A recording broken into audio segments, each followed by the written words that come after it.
nation's honest, brave, and legendary soldier. The police department will remember him for centuries because such soldiers become a part of history.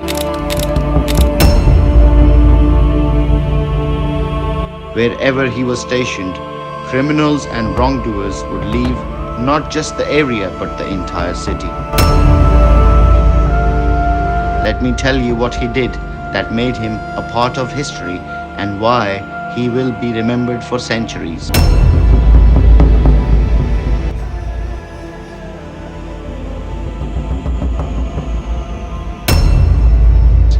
Let's move towards the story.